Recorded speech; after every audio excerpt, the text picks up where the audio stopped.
Good evening to all. I'm going to talk about spectrum of renal diseases in southern districts of Tamil Nadu. This study was carried out in Meenakshi Mission Hospital Research Center, Madurai. And this is a part of our study, and the study was planned for 3 years. So now we have completed 2.5 years. So this is a part of our study. Introduction. The prevalence of biopsy-proven renal disease varies with the geographical regions as well as within the same country. The common clinical situations where renal biopsies are done are nephrotic syndrome, acute nephritic syndrome, nephrotic syndrome, rapidly progressive renal failure, or rapidly progressive glomerulonephritis, subnephrotic proteinuria, acute kidney injury, and CKD. So there is change in the spectrum of renal disease worldwide as well as in the India. So initially 2 to 3 decades earlier, MCD was most common renal disease, whereas now the trend is changing into the FSGS. So in India, there are few papers are available in the spectrum of the renal diseases, and also in the South India also very few papers are available in the spectrum of renal disease. So we have taken up this study. The materials and method. So the study design, which is a prospective study.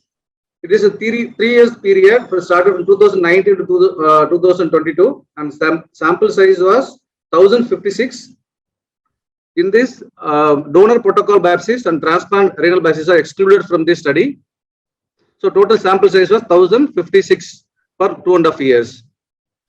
The clinical features, laboratory parameters, based on that, we have categorized into the 7 categories. One is nephrotic syndrome, acute nephritic syndrome, nephrotic syndrome, rapidly progressive renal failure or RPGN, subnephrotic proteinuria, AKI, and CKD. The result, the minimum age of the patient was minimum age 11 months and maximum age was 70 years. Male were 567, female were 489. Serum creatinine was ranging from 0.6 milligram to 15.5 milligram %.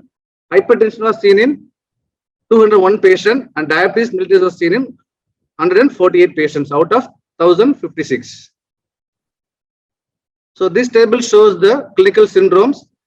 So among the 7 categories, nephrotic syndrome was the most common, which constituted about 44%, followed by 20% of acute nephritic syndrome, followed by 9% of AKI and 8.3% of nephritic syndrome. RPRF constitute about 8%, CKD constitute about 7%, the least one is 3% of subnephrotic proteinuria. So among the 1056 cases, the glomerular disease were 912, which constitute about 86%, and tubulointerstitial and vascular disease were 144, which is about 14%. This table shows the spectrum of renal disease in our region. Among the 1056 patients, membranous nephropathy was most common, which is about 13%, followed by lupus nephritis, which is about 12%, followed by MCD, IgA nephropathy, and IRGN and FSGS. The least one are collagenofibrotic glomerulopathy, light and heavy chain amyloidosis, light and heavy chain deposition disease. And we had 6 cases of light chain amyloidosis, and anti-GBM we had 16 cases, which is about 1.5% of total cases. So this table shows that the most common renal disease in our region is membranous nephropathy, followed by lupus, then followed by MCD, IgA, IRGN, and FSGS. So among the nephrotic syndrome, 461 cases. Again, membranous nephropathy is the most common, which is constituted about 30%, followed by MCD, which is about 26%, followed by FSGS. Among the nephritic syndrome,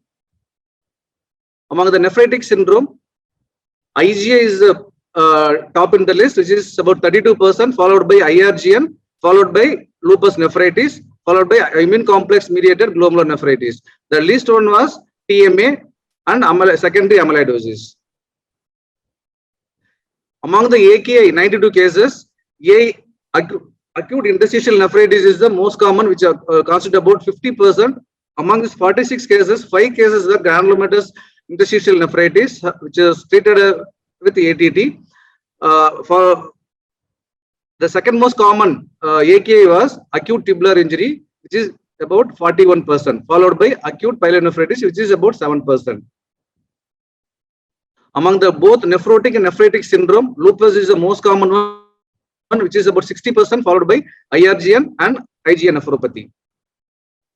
Among the renal RPRF or RPGN, positive is the most common glomerulonephritis we had, which is about 28%, followed by anti-GBM, which is we had 16 cases out of 87 cases, followed by immune complex mediated crescentic glomerulonephritis. The least common was C3 glomerulopathy, which is about 4.6%.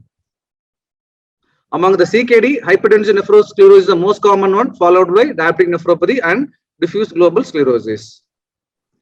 Among the subnephrotic proteinuria, FSG is the most common one, which is 30%, followed by IgA nephropathy is 25%, followed by immune complex mediated glomerulonephritis. So discussion. So we can see the studies done at various parts of our India. Our study from South India. Another we have compared with another study from MMC Chennai by Dhanapalan et al. And one more study from the Karnataka, another study from North India and east part of the India. So in our case, the membranous nephropathy is the most common renal disease or glomerular disease, followed by the minimal change disease, which is in line with South Indian study, that is MMC Chennai study. They said it is membranous nephropathy was the most common, followed by minimal change disease. Whereas in Manjunath et al. Karnataka study, MCD was the most common renal disease or glomerular disease, followed by infection-related glomerulonephritis. In a North Indian study by Mittal et al., MCD, FSGS is the most common, followed by MCD. In East India study, Gole et al. Said that MCD is the most common one, followed by FSGS 18%. So this table shows there is a shift in the trend of the renal disease or glomerular disease, which is supported by Dhanapal et al. Study. So from in the 2 decades ago, the most common renal or glomerular disease was MCD, then FSGS. Now there is a slight change in the shift of spectrum of renal disease into the membranous nephropathy. So to conclude, the most common indication for renal biopsy continues to be nephrotic syndrome. Membranous nephropathy is emerging as the most common glomerular pathology, on contrary to MCD, FSGS in earlier studies. So we need to have the National Biopsy Registry data to compare and check any change in the trend in the renal disease. Thank you. Good afternoon, good evening, everybody. And it was a nice session with respect to the nephrology from the how the laboratory services can be useful for the nephrologist, as well as the session on South Tamil Nadu renal diseases or the prevalence or whatever studies are being done here.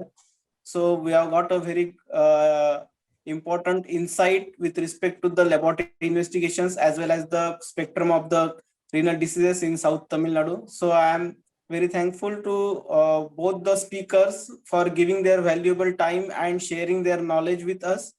I am also thankful for all our participants who has participated as an attendee in these sessions and waited for the complete webinars, and they have attended both the sessions. So it is very thankful. I am very thankful for them.